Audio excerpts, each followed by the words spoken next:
So, welcome everyone. This is the Letters to My Former Self series, a series that invites Cheetah House alumni, people who have had meditation related challenges, and come back to share their stories and lessons learned and what they wish they had known beforehand.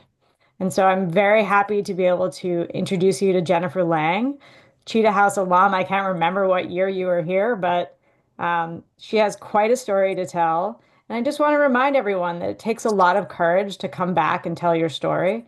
When people report having meditation related challenges, they're often met with aggression and hostility and judgment and disbelief. And so it takes a lot of courage to come back and tell your story. And I'm so happy that you have that courage to do that. So welcome so much, Jen. And then I'm going to give the mic to Anna, who will read her sort of formal bio. Thanks, Jen, and thanks everyone for being here today.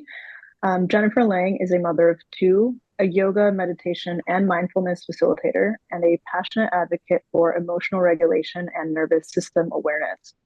Today, Jennifer offers grounded, accessible practices that focus on the unique needs of each nervous system, helping mothers and others navigate overwhelm, overstimulation, and emotional imbalance. Take it away. Thank you.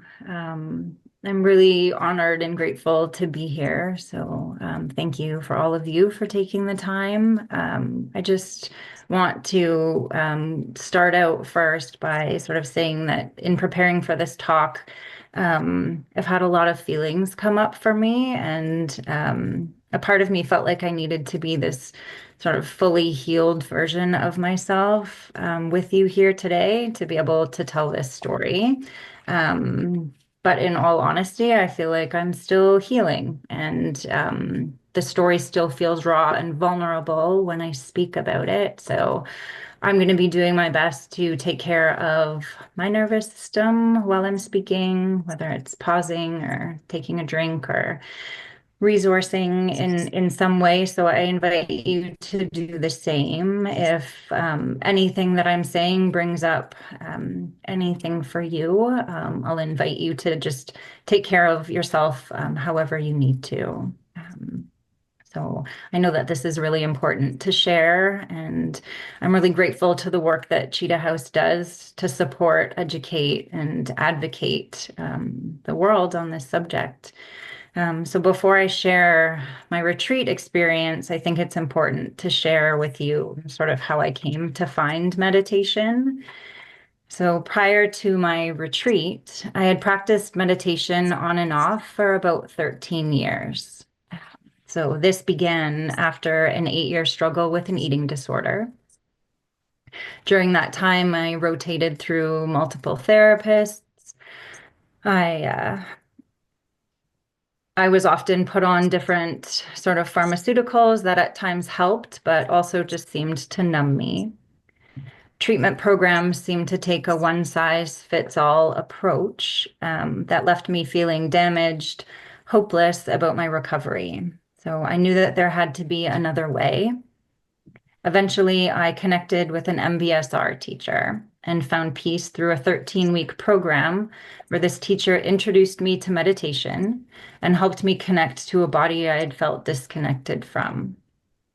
I learned how to feel my feelings without becoming my feelings, to not be so afraid of myself. And at this stage in my life, meditation really gave me my life back. It allowed me to graduate university. I was able to travel the world, to work fulfilling jobs, and to eventually teach others as a yoga and meditation facilitator.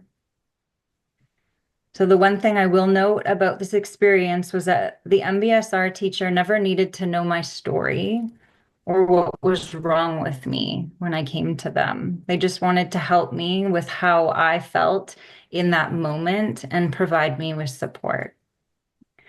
I discovered yoga while traveling through India. We stayed in ashrams, learned to meditate in different ways there, met amazing people from around the world, and I was inspired to learn more through a yoga teacher training. I went to Costa Rica for a month, lived in the jungle, practiced movement, breath work, meditation, theory, and learning how to teach others. Upon returning from this experience, I found community, practicing in the Zen tradition. I attended talks and meditated at their sits weekly and was inspired by how the teachings helped us to learn how to be more awake in the world, to learn how to use these tools in our day-to-day interactions in the world. This teacher became one who I attended many workshops from and was a vital support for me after my meditation breakdown.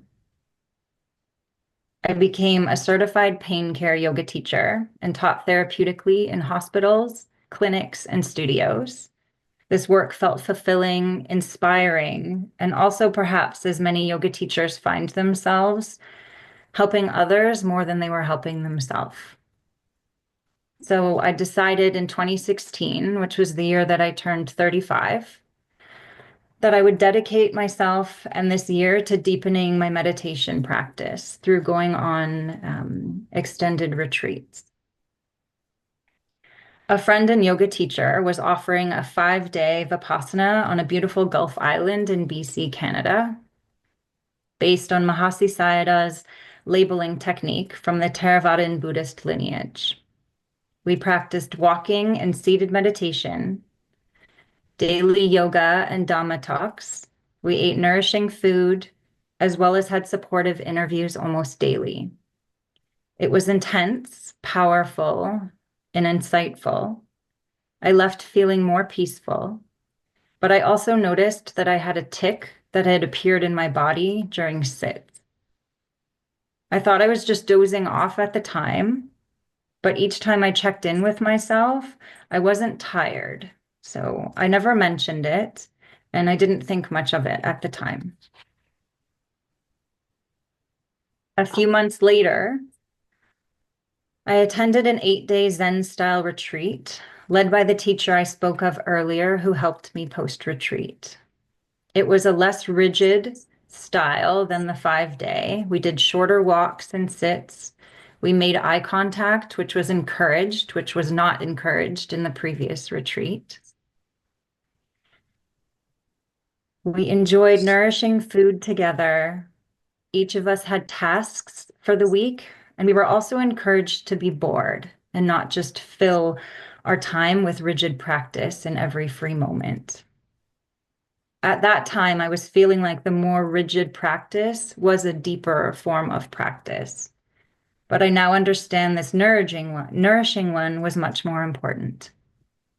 I told the teacher at the end about plans for my next retreat, and they told me to come find them after I got back. 3 months later, I had traveled to Indonesia, Thailand, and then into Myanmar, where I entered the Panditarama Forest Monastery for their annual 60-day silent meditation retreat. This Theravadan Buddhist tradition of Satipatthana Vipassana was from the Mahasi Sayadaw method.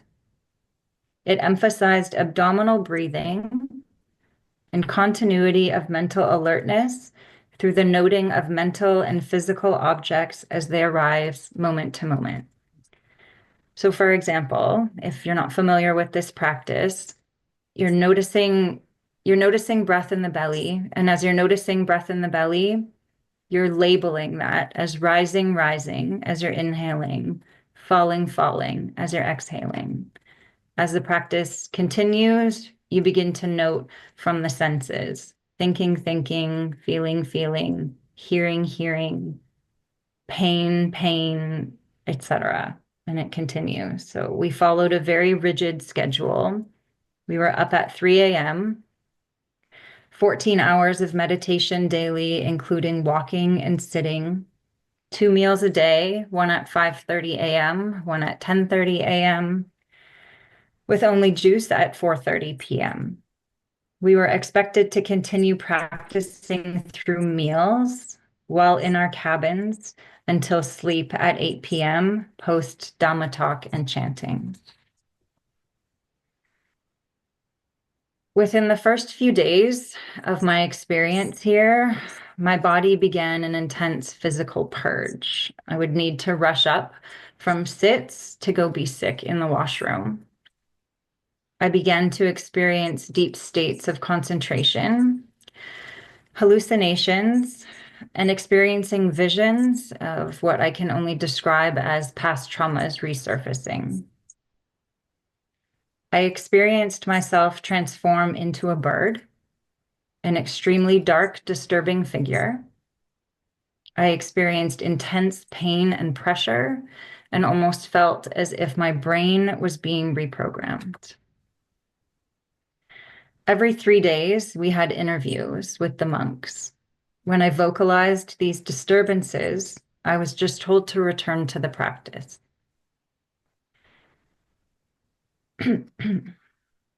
We were encouraged to sit through intense pain. During one sit, I was sweating and stayed with the pain until I almost couldn't bear it. And then something in my system split.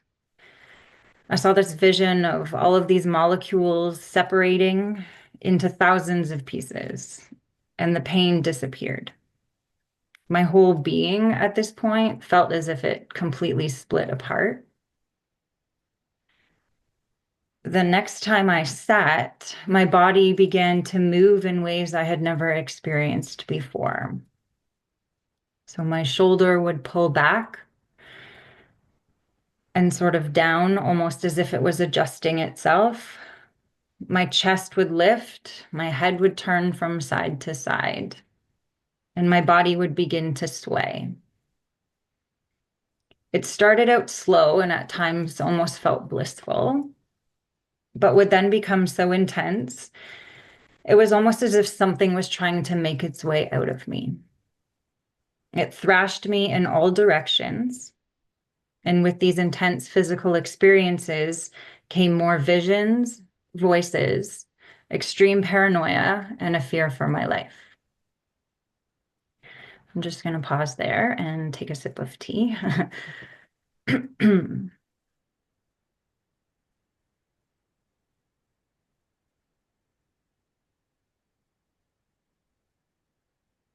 I began having trouble walking and holding my limbs in place.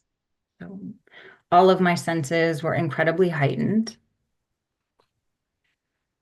I felt like in some ways I was having these profound insights about life, about the nature of dis-ease and mental health states, but also something felt terribly wrong. As a yoga teacher, someone that had worked in healthcare and also an energy medicine practitioner, I felt that everything I had learned, studied, and practiced was beginning to make more sense. But also, as these physical disturbances would rush through me with such a violent force, I was honestly afraid I was going crazy and also that I was going to die. The mental health states that I began to experience were terrifying. I cried a lot. Everything became dark and depressing. I approached the head nun multiple times to demand to know what was happening to me. I vocalized the physical intensity of my practice. I asked if others were having these types of physical disturbances. I told them that I was scared to close my eyes and that these experiences were continuing off the cushion and into my sleep. So I hardly slept. I was advised to sleep on my right side, as the Buddha always slept on his right side, I was told. Something to do with sleeping on your back and the element of wind that triggered the intensity of these experiences, I was told. I was told that we were working with ultimate reality and that I would be able to return to my conventional reality with no problems. However, in the same breath, I was told that as long as I could relate everything to the elements, that nothing seemed out of the ordinary. Although she did say in the same breath that one of the head monks couldn't speak for 3 months post-retreat, but that he was able to speak now at that time. That another student had left and contacted them after, as she was still experiencing intense pressure and pain in her head. But I was simply told to return to the practice.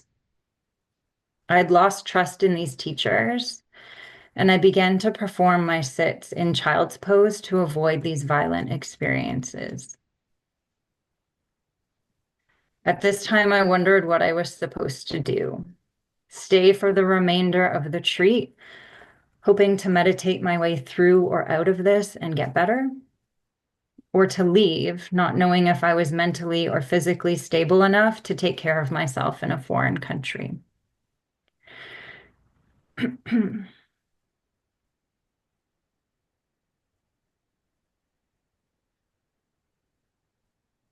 I began to hide under staircases and in other rooms, thinking that if I could just let these violent experiences happen, that they would stop. But finally, after another disturbing and fearful night, I approached the head nun, asking to leave the retreat. Their first response was no. I remained composed and explained that I needed further support than what I was getting at this retreat, and that I was not receiving what I needed there. They agreed that perhaps my practice had been changing so quickly that I would have benefited more from daily interviews versus interviews every 3 days. After 24 days, I left in what I now understand as a traumatized, dissociated, depersonalized state. I was driven straight to the airport and was able to ask someone to help me get a flight to Thailand first. And then I was able to book a flight through 4 other countries' airports over 35 hours on Christmas Eve to get back to Canada, where I lived.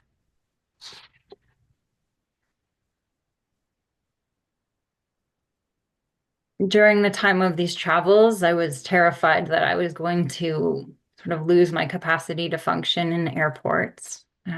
I had a book with me that I read from front to back. It was Ajahn Chah's book called Food for the Heart. I read it cover to cover during that trip home.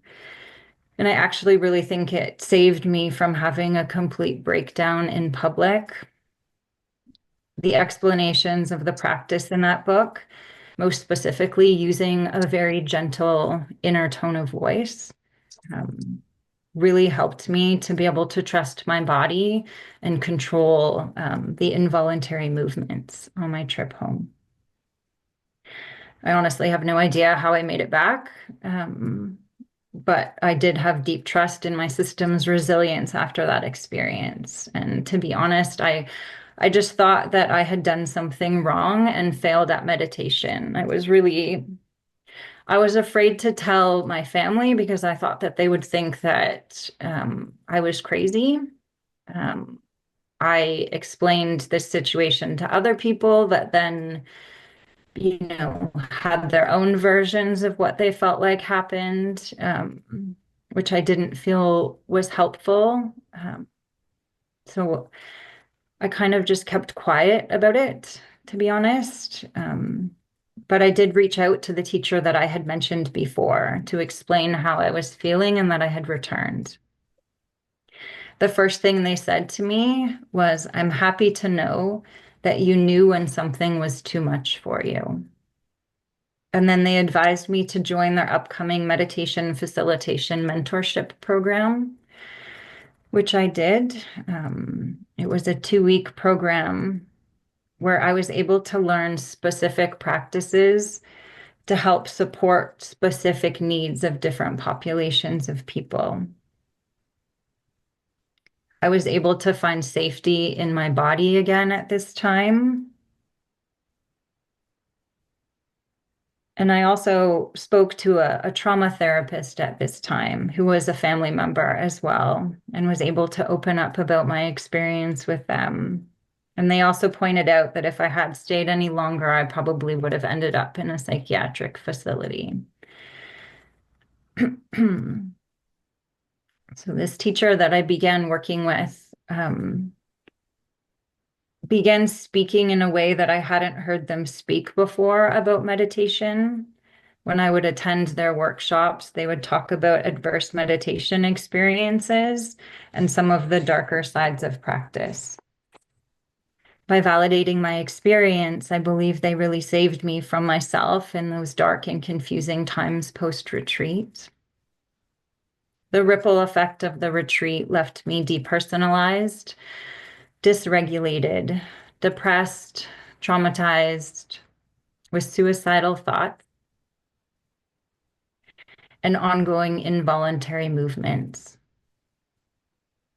which, to be honest, I still could experience today if I go into deeper states of concentration, which I choose not to.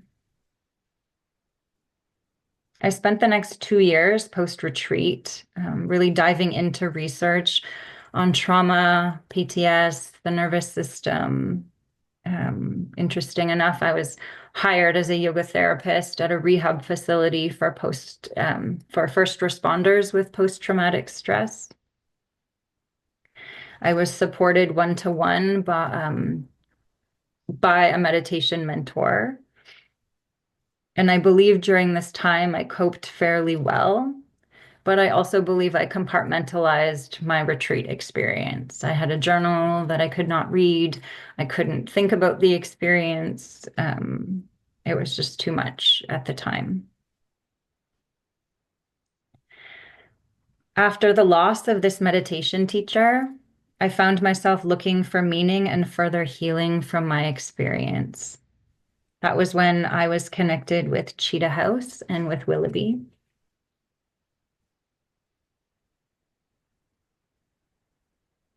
Willoughby was one of, the next people to really validate my experience. I started joining in support groups with Cheetah House and was able to meet and speak to others in the group that allowed me to feel like I wasn't alone in my experiences. So one thing that happened to me post-retreat is that I couldn't be around anyone that knew me because I didn't really know me anymore. So I had to move to this little town where nobody knew me so that I could just kind of feel like I was starting fresh and um, be how I was. So it was in this town that I started doing my support groups with Cheetah House that I started working one-on-one with Willoughby doing somatic experiencing work, which was really healing for me and learning how to navigate the overwhelm of my nervous system and how my specific nervous system reacted to stressful situations, which was really helpful. And I really was able to learn how to take care of myself better. Um, if I pause there and talking about just from a retreat perspective, what I wish I knew going into this retreat, I wrote down a few things. That it's okay to stop when something feels like too much. I think I had this perspective as a yoga teacher that, to be better, to be more of value to other people, that deepening your practice means you had to push yourself to different extremes that were at times very unhealthy. And deepening your practice does not mean that you need to go to such extremes. Advocating for yourself is really important. I really learned in the retreat to really trust that deep intuitive part of me that was telling me something was wrong and you need to leave here. Something that I talk about to this day and still acknowledge within myself and still know is so important that I wish I knew at the time is that your inner voice and the tone of your inner voice is so important. Particularly during a labeling practice, I was so afraid that I knew my inner voice was almost yelling, yelling from the inside, which I knew was more aggravating now to my nervous system, than being able to gently bring it back to safety, if that makes sense. I've learned that it's important to work with teachers that you trust and that will help you instead of push you through. I've learned that not every practice is good for everyone, and that finding practices that work for your unique system is very important. I learned after my retreat in my meditation facilitation program that labeling techniques are not suggested for those that have any type of OCD type qualities, which I do have. And so I guess moving on, I graduated from working with Willoughby because I reached a state where I was able to kind of feel life again and feel like a more healed, new version of myself. And I was able to set boundaries differently and advocate for myself in different ways. But also, as anyone who may have found themselves in those situations, navigating life post retreat and opening the door to new partnerships or sort of new next stages of life after that were really challenging. I never knew if I was going to be able to be in a relationship again and be a mother. And I eventually moved into that world. And, I've learned a lot through motherhood now about how to navigate, intense challenges with your nervous system again. And I've really needed to take so much of what I've learned from my retreat and how to care for my nervous system and bring it into my life now, in a completely different way. And for myself, I've learned that shorter mindfulness practices in the moment really work for me. I know that there's different breathing practices that can work for me depending on sort of my emotional state at the time. Resourcing, which is something that was taught to me from Willoughby, to help sort of, I guess, reset your nervous system when you're feeling yourself sort of reaching your maximum of what you can handle, or whether you're dissociating or whatnot, has been really helpful to keep me sort of grounded.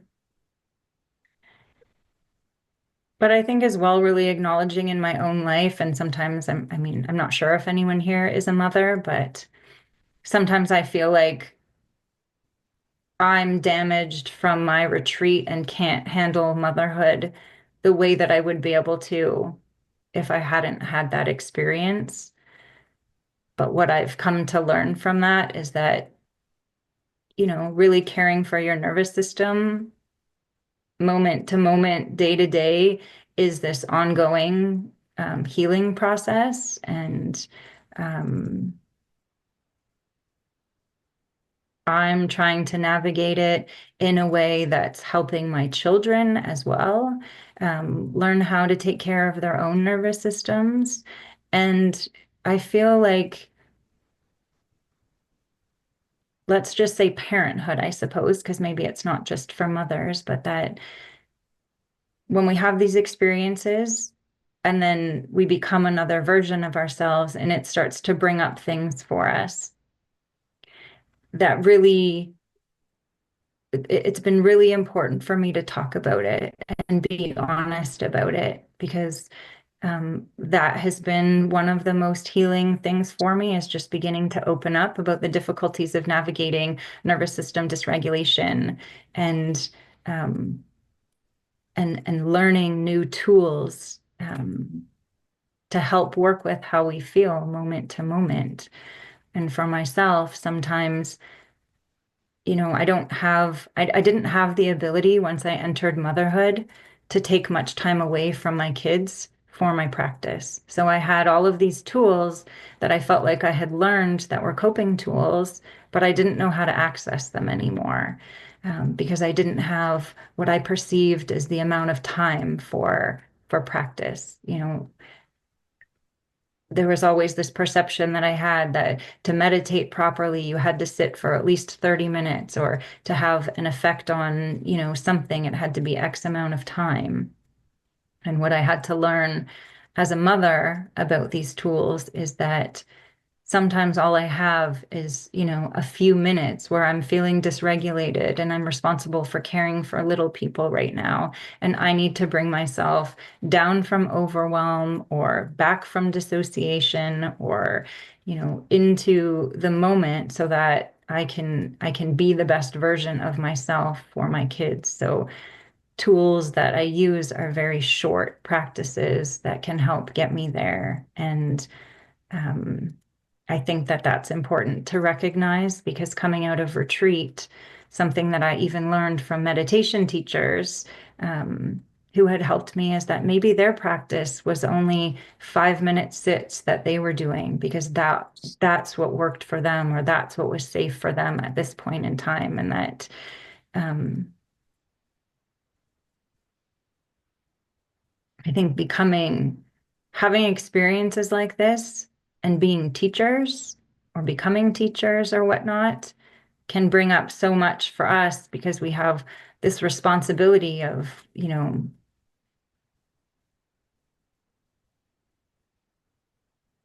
really, I guess what I'm trying to say is, what I've learned after this is speaking honestly about my experience has helped me be a better teacher to others. Because when we can be honest about our experiences and how we've navigated coming back from that, and working through it, we can better help others. We can better sit with them. And that it's always evolving, I find, because through all of these different stages that I'm going through right now, of motherhood and childhood, it's always continuing to bring up different things for me. So these short practices that I try to incorporate into my life in moments when I can are ways that I'm learning how to take care of my nervous system now. And I know that that's sort of the best way that I can pass on these tools to my children. Um, so I feel like maybe I'll stop there, because I feel like that was a lot. And maybe see how everyone's doing, and if anyone has any questions or thoughts. I have a question, Good. which is, so, people at Cheetah House have different trajectories, and we have a lot of meditation teachers, um, and some of them just they cannot go anywhere near meditation again. It's like a completely forbidden territory. And then there are others who, really try to stay with their identity as a teacher and continue in some way. And so you decided to, stay with it, at least eventually. And I'm wondering, how you teach differently now. Like you're doing, kind of trauma-informed yoga. How is that different than what you taught before? And also and you kind of said this a little bit, but how has your experience, made you a better teacher? Good question. So you, Willoughby, actually were the one that gave me permission to stop meditating. And I think that that was really important for me at the time, to just be given permission to not meditate. And that it doesn't define who I was if I wasn't. Like I was able to put that down and let it go for a little while. And that was really important for me. And also to hear from a teacher that was a mentor that I had worked with who was also performing just 5 minute sits because that's what was feeling safe in their person. Um, I didn't want to teach for a very long time. I didn't know how to teach anymore. I didn't feel comfortable teaching or safe teaching. So when I went back to teaching, I taught in a way that what I felt gave others permission to discover what worked for them versus me saying, this is what you should do. So it was an invitation to try out different practices that I had learned and see what worked for them. And if something wasn't working, not to push it. So if a practice didn't feel good for them, that's not the practice for them. Let's find something else. And many of the practices, I think that we've talked about, I know before in the healing realm is that, being in the body and practices that bring us into the body can be very, very triggering for some that have had experiences. So if there's other ways, um, there's other practices that I found that can be sort of grounding practices that don't always have to bring us into something that doesn't feel safe in that moment.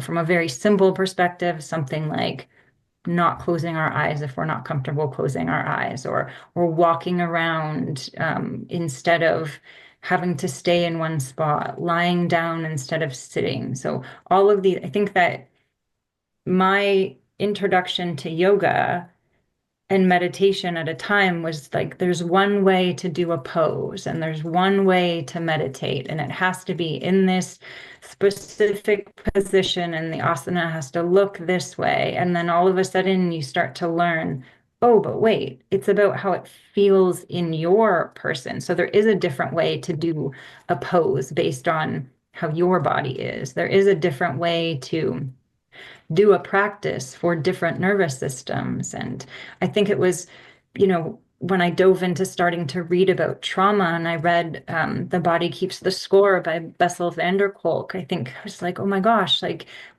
two of us could be in the exact same situation and our nervous systems have completely different experiences.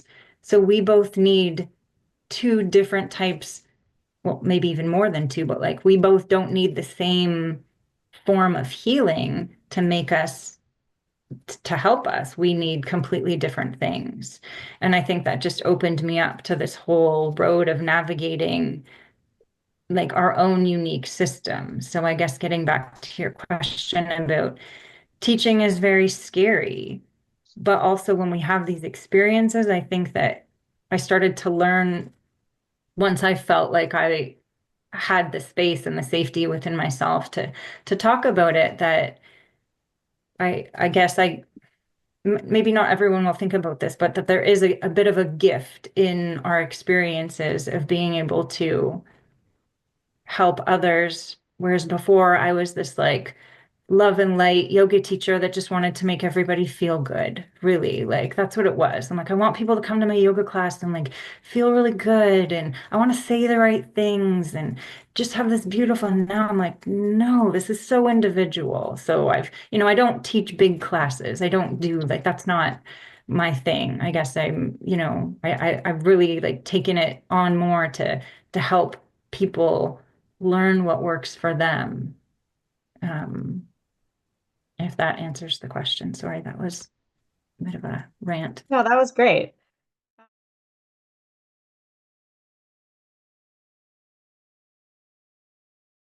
It's a really good question.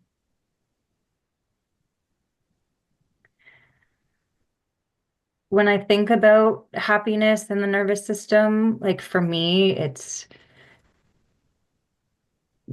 location, I suppose. Like I need to be outside, I need to be in nature, I need to be, um, around trees. I need to feel that, connection. I do a lot of resourcing, with nature.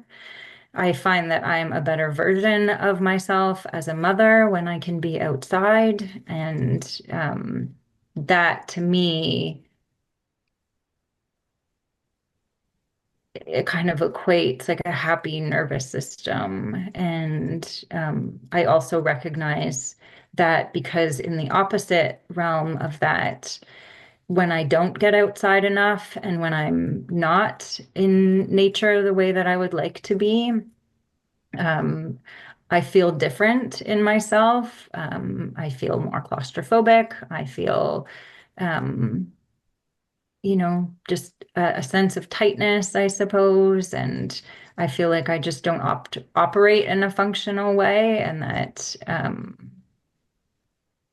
yeah, that's what comes to me is nature just kind of makes me feel, like it's balancing out my nervous system more. I can feel my feet on the earth. I can, one thing I find from the retreat itself and something that I've had to work with is that I have a lot of, like, I have a very busy mind and I have a lot of energy that feels like it's up here a lot with, um, repetitive thoughts. And I have a tendency more towards anxiety, which so something that I've had to learn, um, and as Willoughby said before, like for those who even have a practice after it was just kind of learning how to bring myself back down and feel rooted more to the earth.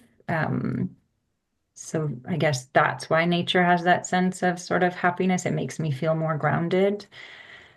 If that answers your question.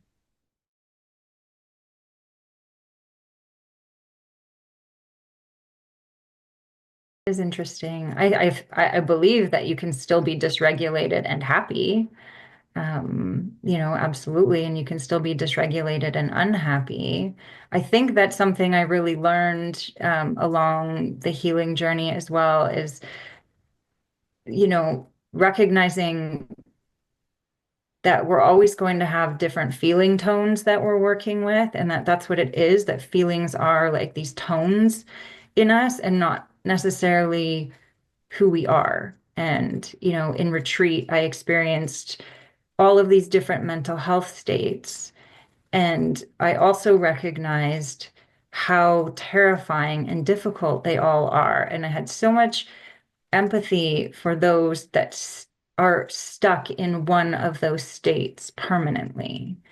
And, um, and that I think, even how I just spoke with the idea of like anxiety is when I feel, this anxious tone, I try not to associate it with I'm an anxious person, but that, okay, this is anxiety right now. How can I work with this feeling tone versus this is, you know, a depressed feeling tone. How can I work with this right now?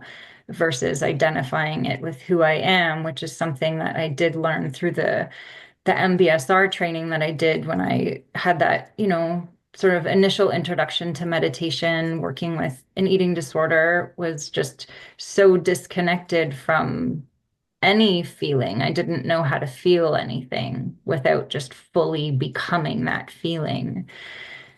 So I guess it's finding, I guess I equate happiness with joy, like being in a joyful moment. Without always holding on to that as well. So I understand what you mean about the like, there can be that sort of manic, really happy, excited, dysregulated state. So I think that in those states, there's also practices that we can work with if we're able to recognize that we need something in that time. And I think that that's also really important is like throughout our healing processes to always continuously ask ourselves, and as teachers I've seen this in many different trainings, what do you need right now? So whether that's like just asking yourself, whether it's looking in the mirror, and acknowledging something, but learning how to continuously check in with like, what do we need right now? And as teachers, that's also a responsibility that we have to students who, I've been in practice with, people and something's happening for them. So it's learning how to hold space for that and also help them with what they need in that moment by asking them, if that makes sense.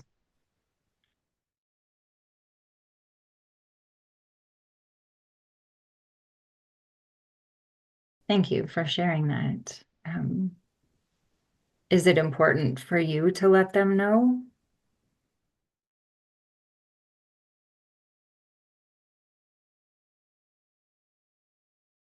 It sounds like that's you taking care of yourself. Um, Right.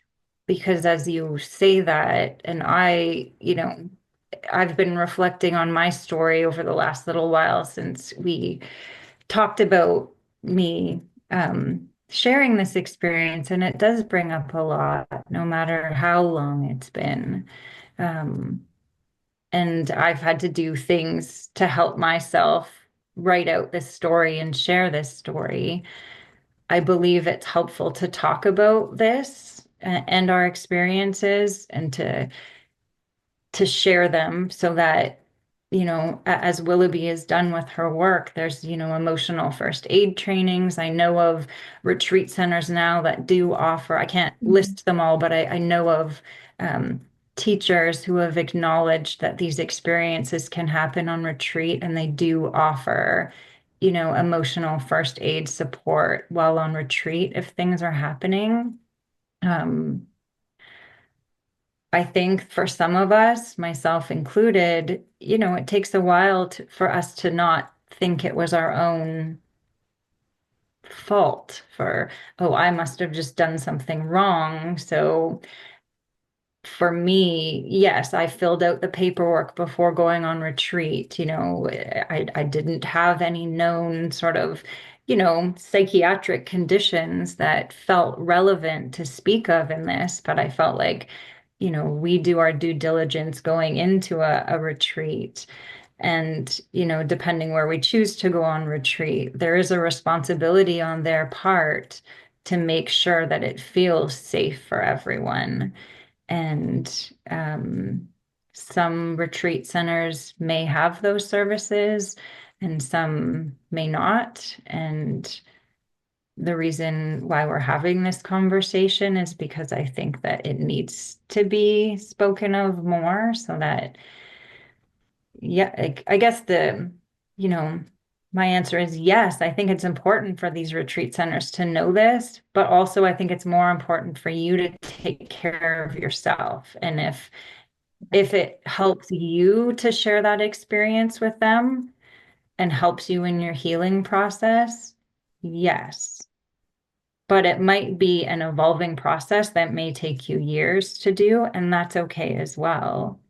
Um, but I think that's part of our healing as well, is recognizing sort of like how much we can kind of work with at a time. And by you saying that the next one that you went on, you brought it up there, I was going to say that as well. Like, I believe if you're going to be in a retreat environment, that it is important to bring that up to the retreat leader, um, so that you can feel safe there, and maybe doing that before you go on retreat to make sure that they, what are their sort of policies on sort of emotional first aid and safety for those that are struggling, and do they know about that? And um, that's definitely what I would do, if I was choosing to be in an environment like that again. And I will say that if this helps at all,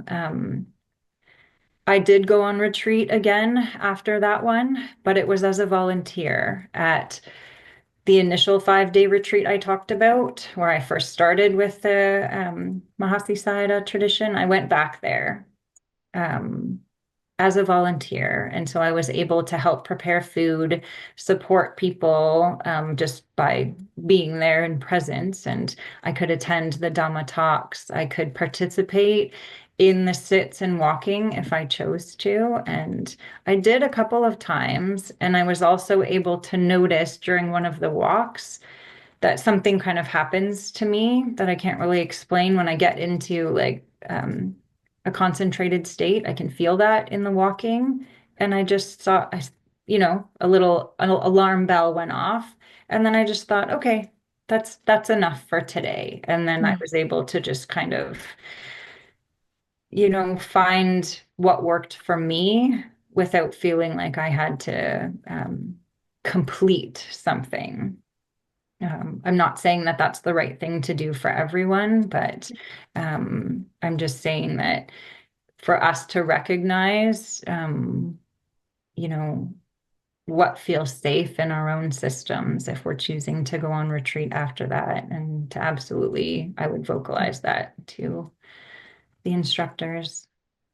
We have another question about disclosure, sharing your experience, especially giving feedback to uh, retreat centers or teachers. I just wanted to say to kind of, if other people have this idea or maybe inspiration, just to know that there can be a wide range of responses to disclosure. And I unfortunately more often than not see sort of dismissal, disbelief, a lot of victim blaming, sometimes even outright aggression. So, I echo what Jen says about like, first and foremost, protect yourself.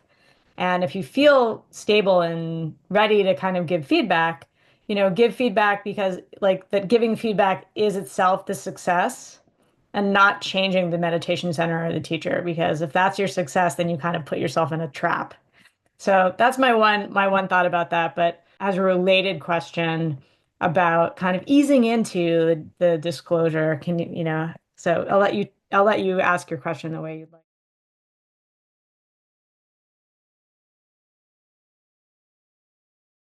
Thank you for that. So I guess I'll clarify sort of how I shared because I agree with you. I feel like initially when I started sharing, there was, um, you know, different.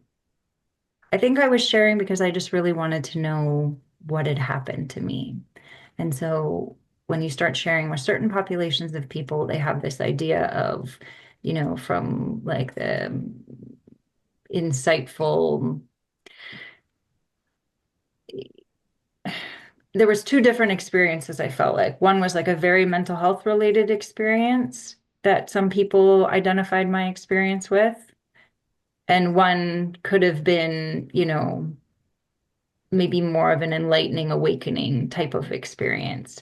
And in working with Willoughby, what was discussed is that neither of those are helpful.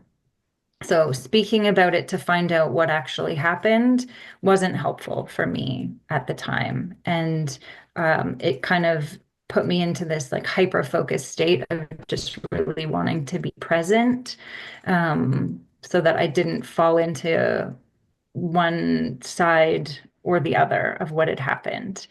Um, what made me want to begin, and this is honestly, Rebecca, I'll say it's actually like this is quite new that I've just started sharing. Like, I didn't share any of this publicly until I agreed to do this talk. So that my experience was in 2016.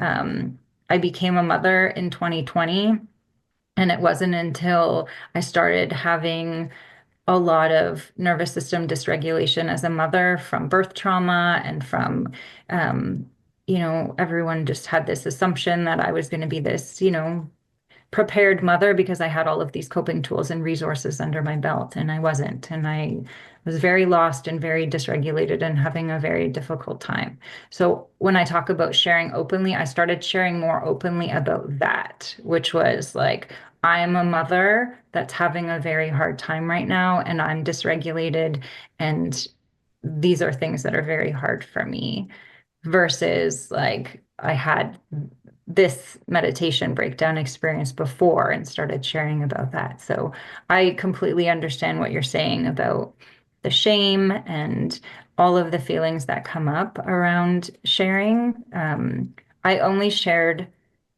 really the bits that I mainly shared with all of you today with some teachers that I trusted, um, which one in particular was met with validation and what I noticed to be um, someone who then started bringing that to light in their own teachings. And that was really important for me along my healing journey, was that teachers that I trusted and valued started speaking to it, which not all teachers do, and not all teachers that I've brought it up with have.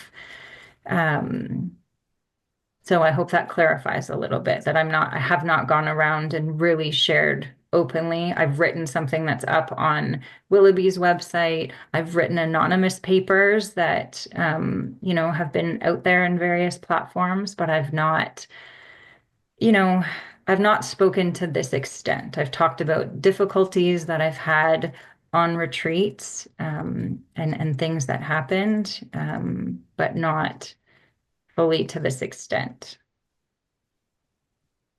So I do understand the tenderness and the vulnerability behind that, and I do still struggle with, okay, so what happens after this talk? How should I then continue speaking about this? Maybe that's a question that Willoughby can answer, like what to do once you do start opening up and feeling more comfortable sharing. And I think within healing and what I learned through working with Willoughby as well, particularly in somatic experiencing work, is that, you know, going through the whole story of something is a lot. And so little pieces of it that came up at a time that I was able to work through, um, it does take a long time. And I think that, healing, I think like I realized even preparing for this talk that um, as much as I feel like, part of me is healed from it, there's still raw wounds that come up from it. And, reading the story, I think is still really hard for me because I'm like, wow, that was me. That was like, I look back at pictures of like the day before I entered the retreat. And I'm like, oh my gosh, like she had no idea what she was just about to experience. I'm like, I wish I could go back and help her in some way, but this was the experience and this was the outcome. And so, I've learned to, as much as I can, just have a lot of compassion for myself and, you know, things that I think that I should be able to handle without a dysregulated nervous system bother me, but I'm fragile and I just have to take care of myself. But I also don't think that that's a negative thing. So I think that, for all of us that have had experiences and feel really fragile, like it is a gift to be able to say, okay, I need help right now. Something's too much for me. I need to make a change in my life. And um, I think sometimes it takes going through certain experiences over and over for us to really say, like, yes, this is important. Like, our systems are very fragile. And it's important for us to take care of ourselves. And anyways, I'm sorry, that's a lot, but I just think it's an ongoing process and that we all deserve healing. And for those of us that have had, these experiences that we never expected, like you, I validate your experience. This is, it's really difficult because not a lot of people do validate our experiences. And thank goodness for Willoughby and for Cheetah House, because without this organization to be able to speak like this and tell these experiences without feeling judged or like someone's going to tell us that we're wrong or we did something wrong, like this is a very safe healing space. And I'm, yeah, just really grateful for all of you for being here so that we can um, just hold space for something that doesn't get discussed as much. So I have one more question. This one I'm going to read. And we're going to get sort of like down in the weeds of specific practices and that kind of thing. So bear with me. Yep. So the question is about, why did you go, and it's multi-part, so I'll read it all and then you can address it the way you like. So why did you do a Mahasi style retreat? What was your expectation with intense dry insight? So, for those of you who aren't familiar with dry and wet insight, the Mahasi style is considered a dry insight practice, meaning it doesn't have a lot of uh, jhana, doesn't have a lot of concentration. The noting practice is considered higher on the insight. So related to that, in Vipassana meditation, there's both mindfulness or insight and concentration. Do you think that the concentration was more triggering for you, or like what's the which is more problematic for you, the insight or the concentration? And do you think that concentration like brings you into your body or out of your body? And you can speak from your own experience and maybe what you've seen in others. Whoever this was, thank you. I'm really happy that you asked this question. I was just actually thinking about this last night, and about how, what my practice was going into this retreat. Whereas I think that I didn't know for the longest time that mindfulness and concentration were two different things. And what I've come to understand about mindfulness and concentration is that it requires your brain to do multiple things. So to be mindful of something is to recognize when we've slipped away from the present moment. So I think for the longest time, my practice was more of a mindfulness based practice where I would, pay attention to my breath. I had learned various styles, so I wouldn't say that I was like practicing one specific style, but I would say I had more of a mindfulness practice.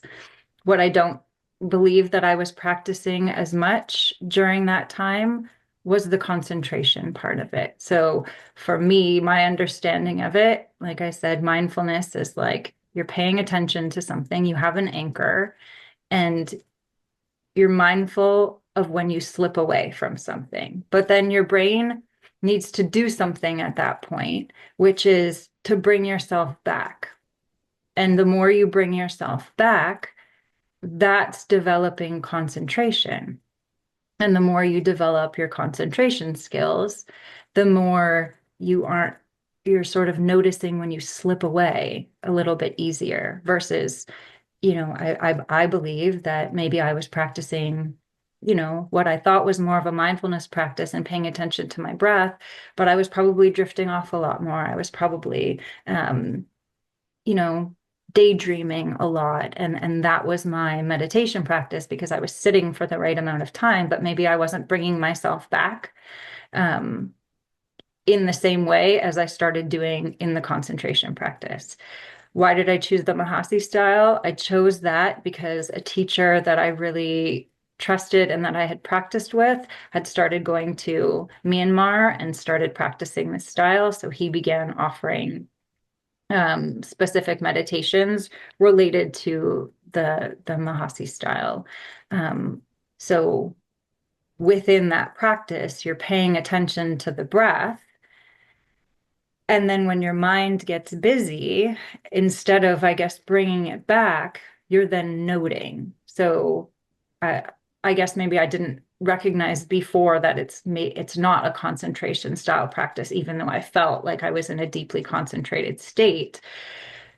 But it was the labeling, and then you're made to, you're supposed to label. And then when you label something twice, it's supposed to kind of condition something in your mind to just like stop the train of thought so that you can then come back to your breath at the belly. But then eventually what happens is that you are, you know, you're not necessarily paying attention to the breath anymore. You're more in the noting practice. So you're noting from the senses, and then your senses begin to increase, I suppose. So what I perceived from that practice after I completed the 5 day was just a style of practice that I looked at it as a more intensive practice because it had another layer to it that I felt like, oh, I'd never experienced some of the some of the states I'd felt after those 5 days in my mind. And maybe, obviously I have like a certain conditioning of how I was brought up and what I feel to be sort of what works for me, but my perception of deepening my practice had to do with something that was rigid and that felt rigid to me. So it felt like, if I'm going on retreat, I need to be doing something all of the time, whether it's walking or seated or while you're eating your meals or whatnot. Um, so, I finished those 5 days. I did the Zen style, which was, now much more nourishing to look at. But in my mind, I was like, oh, well, this isn't like the rigid retreat. I need to be doing that like rigid retreat. So I appreciated the sense of community and everything that I was doing on the 8 day retreat. But there was just something that was, I can't really explain it, just a part of my conditioning or what I felt like was going to make me a better teacher that I really had to go and push myself to this limit to, something that I can look back on now and say that was, quite unrealistic of me to want to attend that. But it was a choice that I made. And, um, I'm not sure if that answers the whole question, but when it comes to just my perception now, what I learned after that retreat was more about sort of mindfulness and concentration and like how they're different and what happens in your brain that's a little bit different between being a mindful person and then having a concentration practice. If that's helpful.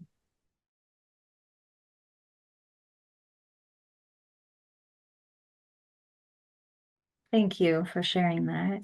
Um, I think, as you mentioned, the tone of voice is something that, there was a time in the retreat where I was labeling from a very fearful place because I was terrified. So I know that I was using a very harsh tone of voice, trying to label something out of me. And I perceive, I assume now that that was obviously much more aggravating to my nervous system as well.